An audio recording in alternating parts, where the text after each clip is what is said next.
이제 지난 시간까지 기하광학 부분을 마쳤습니다.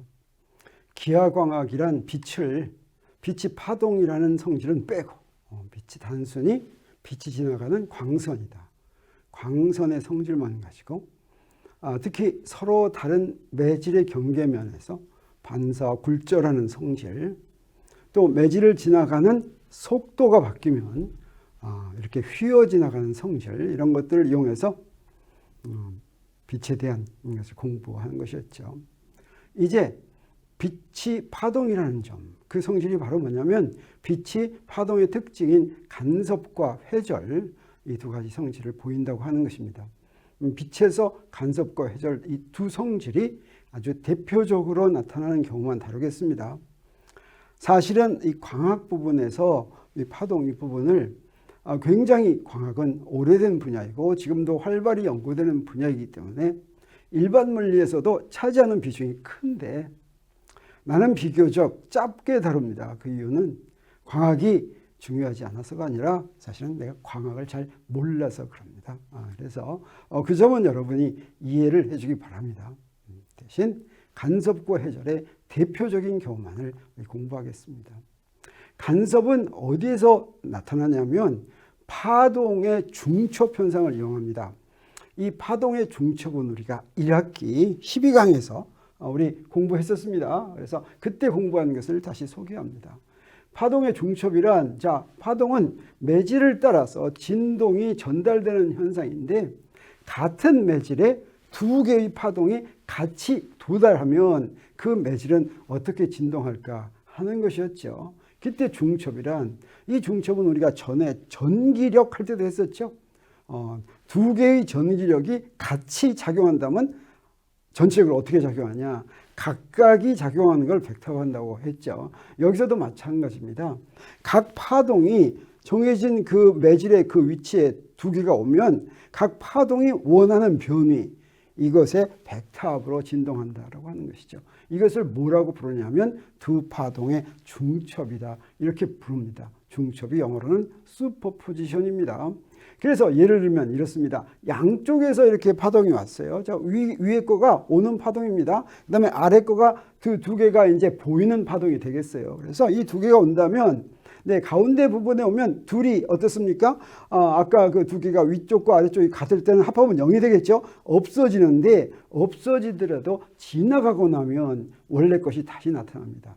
그래서 이제 이런 파동이 두 개가 온다고 하면, 중간에서 서로 만났을 때는 없어지는 듯 싶죠? 근데 나가면 어떻습니까? 똑같은 파동이 다시 나타난다라고 하는 아주 재미있는 것을 알 수가 있어요. 그래서 중첩은 두 개의 파동의 변이가 이렇게 벡터적으로 합하는 것인데, 분리되면 같은 매질에서 지나가면 다시 원래 모습을 되찾는다라고 하는 것이죠.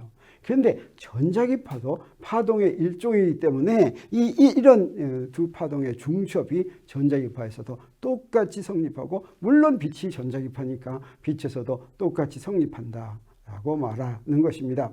그러면 이 두 개의 중첩이 되었을 때 아주 특징이 뭐냐면 파동에 나오는 보강간섭과 상쇄간섭입니다. 그것도 우리가 이미 12강에서 얘기했던 것입니다. 지난 학기에. 그래서 이 부분에 더 자세히 알고 싶으면 1학기 강의 12강을 한번 다시 보기 바랍니다.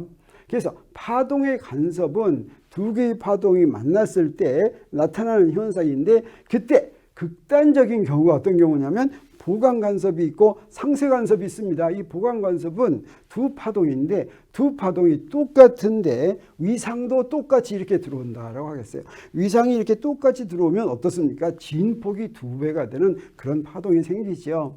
그런데 상쇄간섭이란 뭐냐면 파동의 위상이 딱 반파장 차이 나면, 이게 이제 반파장 차이 나는 겁니다. 반파장만큼 가는 경로가 다르죠. 그러면 이 두 개를 그대로 두면 어떻게 되겠어요? 아무것도 없어지죠. 그래서 이것은 입자라고 생각하면 절대로 없는 현상입니다. 입자는 똑같은 입자가 두 개가 오면 모든 현상이 2배가 되죠. 근데 파동의 경우에는 보강간섭의 경우에는 진폭이 2개가 되는데 그 파동의 효과는 진폭의 제곱에 비례합니다.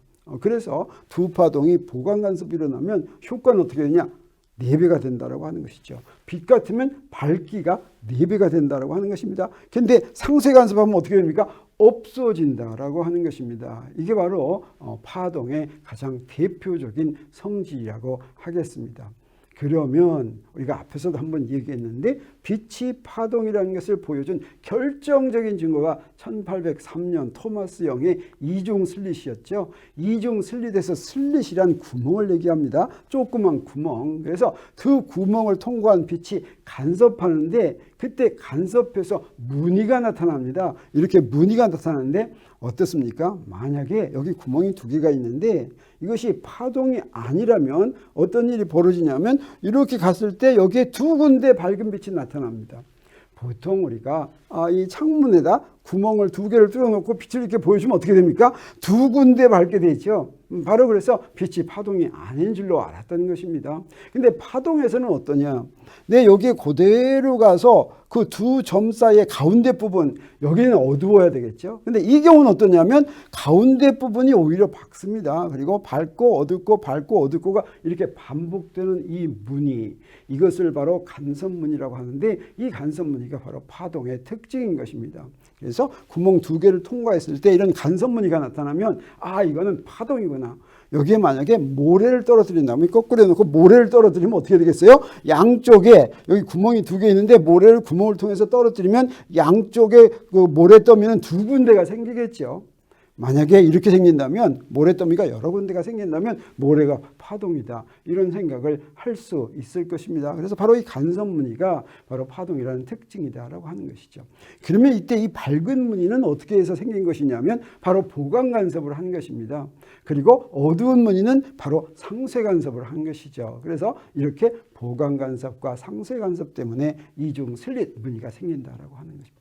근데 아까도 얘기했지만 그냥 우리 빛이 있는데 형광등 빛이 있는데 구멍 2개 떨어 놓으면 거기에 간섭 무늬가 안 생기죠. 자, 그러면 그 얘기는 무슨 얘기냐면 빛도 항상 빛이 비록 파동이라고 하더라도 항상 간섭 무늬가 생기지 않는다고 하는 것이죠. 그래서 오랫동안 빛이 파동이라는 것을 깨닫지 못한 이유도 바로 거기 있을지 모릅니다. 그래서 빛은 2가지로 나눕니다. 결이 맞는 빛과 결이 맞지 않는 빛. 그래서 결이 맞는 빛은 이런 것입니다. 빛이 나오는데 저기서 광원에서 빛이 나왔어요. 그 빛들이 저런 파동의 모습으로 저렇게 결이 맞게 움직입니다. 이런 빛이 바로 어디서 나오는 빛이냐면 레이저에서 나오는 빛입니다. 그리고 이런 빛을 뭐라고 부르냐면 간섭성 빛이다. 간섭을 일으키는 빛이다. 이렇게 얘기합니다. 그리고 이것을 영어로는 coherent light이다. 이게 간섭성 빛이다 라고 하는 것을 영어로 번역한 것입니다. coherent light. 또는 이것을 결이 맞는 빛이다. 이게 서로 만나면 간섭하는 빛인데 이걸 결이 맞는 빛이다. 이렇게 얘기합니다. 그래서 결 맞는 빛은 이렇게 여러 가지로 얘기할 수가 있는데 결이 맞지 않는 빛도 있습니다. 형광등에서 나오는 빛이라든가 또는 LED에서 나오는 빛은 이렇게 나옵니다. 저기서 이렇게 결이 맞게 각 광선이 다 이렇게 결이 맞게 나오는 것이 아니라 제멋대로 나옵니다. 이 얘기는 무슨 얘기입니까? 그 광선을 내는 하나하나가 어떻습니까? 서로 위상이 막 다른 거를 아무렇게나 내보낸다고 생각할 수가 있겠죠. 이렇게 아무렇게나 나오는 빛은 결이 맞지 않는 빛이고 이것을 뭐라고 얘기하냐면 비간섭성 빛이다. 그러니까 결이 맞지 않는 빛과 비간섭성 빛은 똑같은 얘기입니다. 이걸 영어로는 그래서 incoherent light이라고 합니다. 그래서 incoherent light은 결이 맞지 않는 빛이라고 번역해도 되고 비간섭성 빛이라고 번역해도 좋습니다.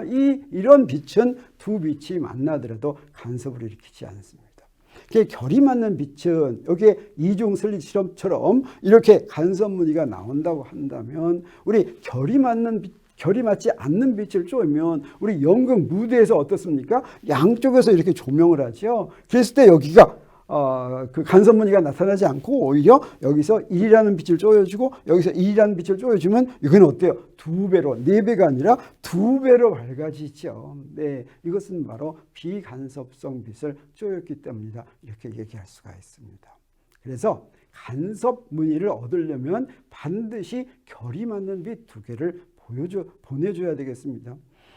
그러므로 이중 슬릿 실험에서도 사실은 간섭 무늬를 얻기가 쉽지가 않습니다. 어떻게 해야지 되느냐? 결이 맞는 빛으로 만들어줘야 됩니다. 그러면 결이 맞는 빛은 어떻게 해서 만드느냐? 이중 슬릿이라면 어땠을 때 결이 맞는 빛이 제일 잘 생기냐면 동일한 빛이 둘로 갈라진 다음에 다시 만나면 이것은 결이 맞는 빛이 됩니다. 동일한 빛이 갈라진 다음에 도달하기까지의 경로가 다르면 무엇만 다른 빛이 되냐면 위상만 달라지는 빛이 됩니다. 그러면 이것이 바로 결이 맞는 빛이라고 얘기할 수가 있겠어요. 그래서 이중 슬릿 실험에서도 저 두 구멍에 그냥 빛을 쪼여주는 것이 아니라 저 앞에서 단일 슬릿에서 나오는 빛을 저 두 개로 갈라지면 똑같은 빛이 두 개에 쪼이게 되는 것이죠. 그러면 저 두 구멍에 도달한 빛이 결이 맞는 빛이다 이렇게 얘기할 수가 있겠어요. 그러면 그 두 구멍에서 나온 빛도 결이 맞는 빛이기 때문에 여기서 간섭 무늬가 생긴다. 영의 이중 슬릿 실험을 하려면 먼저 단위 그 구멍 하나인 데서 빛을 보낸 다음에 둘로 나누면 이렇게 두 구멍으로 나누면 그게 바로 결이 맞는 빛을 만들 수가 있습니다. 그리고 유명한 간섭 실험 장치 중에 뭐가 있냐면 뉴턴 링이라는 게 있습니다. 위에서 보면 렌즈가 이런 렌즈가 있는데 바닥에 유리나 이런 걸 하나 깔고 그 위에 이렇게 볼록 렌즈를 놓고 위에서 보면 동그라미가 많이 보입니다. 다시 말하면 간섭 무늬가 보이는 거겠어요. 이게 바로 간섭 무늬인데 어떤 두 빛이 이제 간섭을 하는 것이냐면 여기 빛 하나 들어옵니다. 빛 하나 들어와서 일로 굴절해 가지고 여기서 반사하고 또 여기서 투과해서 또 반사하고 그래서 똑같은 빛이 둘로 나뉘어서 오면 이 두 빛은 서로 결이 맞는 빛이 돼 가지고 여기서는 이제 간섭 무늬가 나타나죠. 그래서 이걸 갖다가 뉴턴 링이라고 합니다. 이렇게 간섭 무늬를 만드는 장치는 결이 맞는 빛을 하는데 우리 비눗방울을 불 것 같으면 비눗방울에 여러 가지 색깔이 막 나타나죠. 이것도 바로 간섭 무늬 때문에 그러는 것인데 그 비눗방울의 첫 번째 표면에서 반사하는 빛하고 얇은 두께가 있다면 거기를 투과해서 다시 반사하는 빛하고 둘이 간섭을 일으키면 그 두 빛은 바로 간섭성 빛, 결이 맞는 빛이 되는 것입니다. 그리고 유명한 마이클슨 간섭계라는 게 있습니다. 이게 이제 나중에 우리가 상대성 이론 배울 때 광속 불변이라는 것을 알아낸 아주 유명한 간섭계인데 간섭계란 간섭을 일으키는 장치입니다. 마이클슨이라는 사람이 만들었어요. 그래서 이걸 마이클슨 간섭계라고 합니다. 여기서도 어떠냐? 여기 빛이 있으면 빛의 소스에서 빛이 와가지고 여기에 거울이 있는데 이 거울은 반사시키고 절반은 반사시키고 절반은 굴절시킵니다. 그 두 빛으로 나눠주는 거예요. 그래서 이 끝에 다시 거울이 있습니다. 여기 끝에 거울에서 다시 반사돼서 여기서 두 개에서 다시 반사돼서 만나면 이건 어떻습니까? 같은 빛이 둘로 갈라졌다가 만났기 때문에 결이 맞는 빛이 된다라고 하는 것이죠. 그러면 이렇게 결이 맞는 빛이 모였을 때 간섭 무늬가 어떤 모양으로 일어나는지는 어떻게 계산하느냐? 자, 그걸 보기 위해서 여기에 두 구멍이 있다고 하겠어요. 아까 얘기한 것처럼 우선 첫 번째 구멍을 통해서 이제 여기다 보냅니다. 이렇게 빛을 통해 가지고 결이 맞는 빛을 이렇게 보낼 것 같으면 여기서부터 스크린으로 빛이 갔더니 여기에 이제 간섭 무늬가 이렇게 생겼죠. 이걸 하기 위해서 이제 어떻게 하느냐? 이때 간섭 무늬가 생겼는데 우리 뭘 이용하냐면 두 구멍 사이의 간격에 비해서 스크린까지의 거리가 굉장히 멀다. 이렇게 이제 그런 가정을 세웁니다. 사실은 두 구멍 사이의 간격은 아주 작게 합니다. 이게 뭘 것 같으면 빛의 간섭은 잘 일어나지 않나요? 그래서 아주 가깝게 하고 스크린을 어느 정도 할 것 같으면 이 D가 스크린까지의 거리가 저 D보다 굉장히 멀다라고 하는 그런 가정을 세울 수가 있습니다. 그러면 여기에 어떤데 빛이 두 군데서 도달합니다. 이 구멍에서 온 빛과 저 구멍에서 온 빛이 이렇게 도달하죠. 그랬을 때 똑같은 빛이 가는데 경로가 어떻습니까? 경로가 차이가 나죠. 그 경로 차를 대략 이렇게 얘기할 수가 있습니다. 엄밀하게는 여기다 원호를 그려야 되겠지만 그냥 여기다 수직으로 내려 그더라도 크게 차이가 안 나요. 그래서 요 둘 사이의 경로 차이는 요만큼이다. 자, 그래서 여기 A와 B와 C라고 한다면 AB와 BC 사이, AB의 길이와 BC 사이의 거리의 차이를 델타라고 하면 이게 두 빛의 경로 차가 되겠어요. 이 경로 차는 어떻게 계산할 수가 있느냐? 이거는 BC까지의 거리에서 AC까지의 거리를 빼면 그게 경로차죠. 그 경로차는 여기서 볼 것 같으면 요걸 갖다가 세타 프라임이라고 하면 D 사인 세타 프라임 이렇게 되죠. 근데 D가 상당히 길 것 같으면 이 세타 프라임하고 세타는 거의 같다고 얘기할 수가 있습니다. 그래서 이거를 d 사인 세타라고 이렇게 놓으면 우리 경로차는 그냥 d 사인 세타다. 세타는 어떻게 한 거예요? 세타는 이 구멍에서 스크린에서 지금 그 무늬를 보는 데까지 이렇게 간 각입니다. 이 각을 세타라고 한다면 두 구멍 사이의 간격에다가 사인 세타를 곱한 것을 이걸 경로차라고 할 수가 있겠어요. 그러면 아까 본 것처럼 언제 보강 간섭이 생기고 언제 상쇄 간섭이 생겼습니까? 보강 간섭이라고 하는 건 언제 생기냐면 두 파장에 의상차가 없거나 또는 이상차가 파장과 같을 때죠. 그래서 경로차가 보강 간섭은 이렇게 생각할 수가 있겠어요. 저 경로차는 d 사인 세타라고 하는데 이 d 사인 세타가 0이거나 언제 d 사인 세타가 0이겠습니까? 여기 중간점이면 0이 되겠죠. 또는 경로차가 파장의 정수배면, 그래서 이 정수배면 이때는 보강 간섭을 한다라고 할 수가 있겠어요.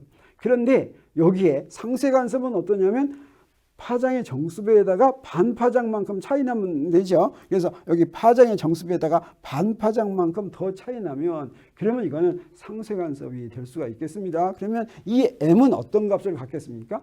m은 아무런 정수나 다 가질 수가 있겠어요. 뭐 0보다 커든 작든 0 플러스 마이너스 1 플러스 마이너스 2 이런 값을 모두 다 가질 수가 있겠죠. 이렇게 해서 상쇄 간섭과 보강 간섭이 일어나는 조건이다라고 얘기할 수가 있겠습니다. 그러면 이런 조건을 이용할 것 같으면 스크린이 이렇게 있는데 스크린에서부터 첫 n번째 밝은 무늬까지의 거리. 자, 여기서부터 여기 n번째, 여기 한 번째, 두 번째, 여기 0번째, 한 번째, 두 번째에서 n번째까지의 거리를 ym이라고 하면 이 ym은 어떻게 되겠습니까? ym까지의 거리는 여기에서부터 0에서부터 조기의 n번째 조기의 세타니까 여기까지의 거리는 여기를 d라고 하면 d 탄젠트 세타 이렇게 되겠죠. 그래서 라지 d 스크린까지의 거리에다가 d 사인 세타 m 하면 되는데 또 이 세타가 작을 때는 이 세타는 작죠.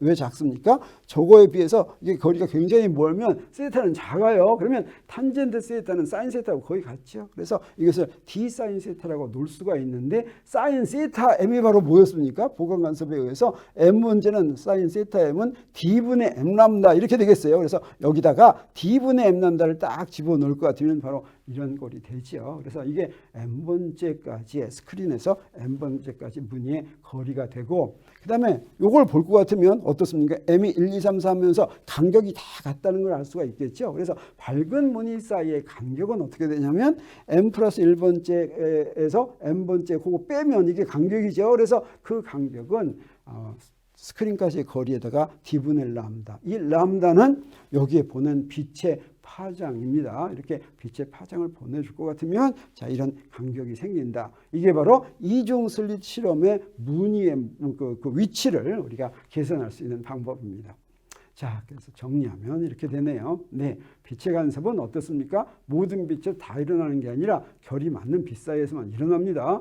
그리고 결이 맞는 빛을 만들려면 동일한 빛을 둘로 한 다음에 다른 경로를 진행해서 다시 만나게 하면 결이 맞는 빛을 구할 수가 있겠죠. 그리고 특히 이중 슬릿 실험에서는 어떻습니까? 보강 간섭 조건이 있었어요. d 사인 세타가 m 람다다. 우리 시험에 나오더라도 이건 금방금방 외우고 있어야 되겠어요. d 사인 세타는 m 람다. m이 0, 1, 2, 3, 4 뭐 이거면 보강 간섭 조건이 되겠습니다. 상쇄 간섭 조건은 그냥 m 플러스 2분의 1 하면 되겠죠. 네. 그리고 밝은 무늬 사이의 간격은 네 이렇게 되는 것을